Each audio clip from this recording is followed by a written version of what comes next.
Actually, nagkita kami ni Jordan dito na sa Davao. Noong una kasi is, inaudit niya ako kasi same work lang kami. And then, syempre, galit-galitan. Tapos yun, pumunta siya dito sa Davao, tapos nanligaw siya sa akin. Nakita kami sa airport. Then, yun, naging kami na agad.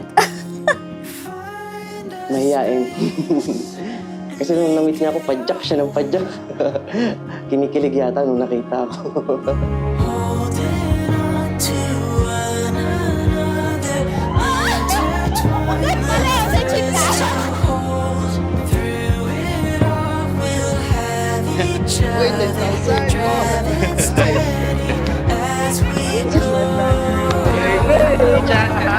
Cheers!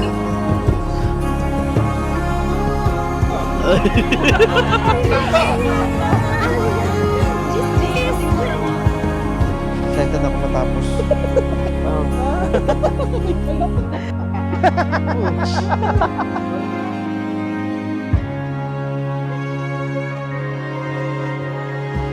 Say that love is forever, but your forever is all that I need. The way that we are is the reason I stay.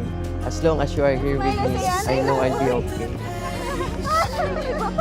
My dear Jordan, thank you for always loving me and supporting me all the time. I will love you till the end, till the last part. Thank you. I love you.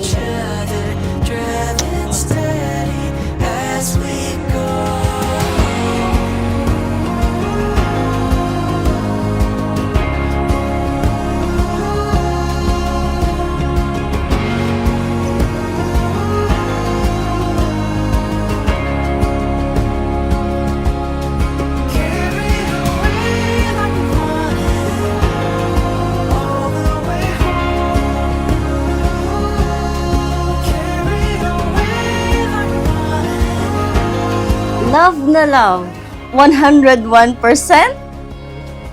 Jordan, thank you for loving and accepting me. Thank you for always being there. Go lang ng go at kaya natin to. Para kay Kirsty, lagi niya tandaan na andito lang ako palagi. Lagi lang ako nakasupport. Mahal na mahal ko. I'm finally home. Thank you so much. I love you.